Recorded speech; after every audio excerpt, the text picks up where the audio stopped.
नमस्कार दर्शक बंधु मु दीपक आपण मानक स्वागत करुच्ची आज आउ एक नुआ भिडियो रे। तो दर्शक बंधु एबे समग्र चाषी भाई गोटे खुशी खबर नहीं आसी। तो जदि भिडियोटी भल लगे चैनल को सब्सक्राइब करेंगे। सब्सक्राइब करने संगे संगे बेल आइकन को दबाई ऑल उपर सेट करदे। तो दर्शक बंधु समस्त चाषी भाई गोटे खुशी खबर। तो देखो खुशी खबर कौन ना प्रत्येक चाषी भाई जो धान देवाई पंजीकृत करुले तार समय सीमा जहाँकि सरकार वृद्धि करें ता छड़ा एपर्यंत केते हिताधिकारी एथरे जोड़ी हेलेनी से सबूर अपडेट आपण मैंने भिडियो रे पाइपर।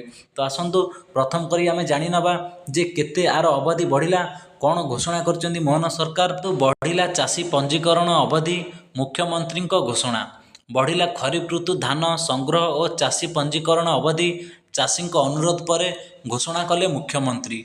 अगस्ट 20 पर भी पंजीकरण रहिबो जारी। अगस्ट 20 हूँ यार लास्ट डेट जे आपण मैंने जो चाषी भाई चाषी पंजीकृत करुले धान दवाई।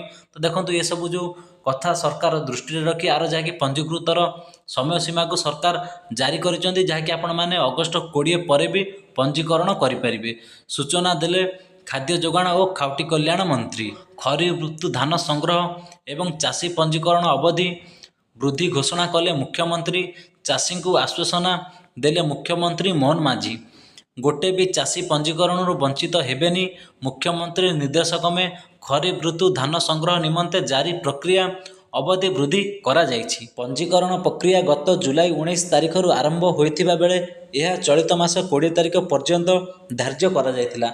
तो आपण माने जानिथिबे जे गत 19 तारिख आपण मानकु जो चाषी पंजीकृतर समय सीमा दि जाइथिला ता मध्य अगस्ट मास 20 पर्यंत।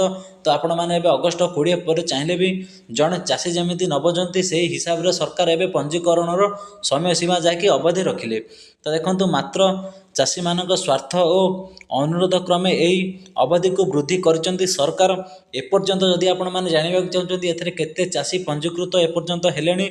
तो ये देखंतु 10,93,220 जन चाषी पंजीकरण कर सारे। तो देखंतु आगकू यह आहरी वृद्धि हेबो।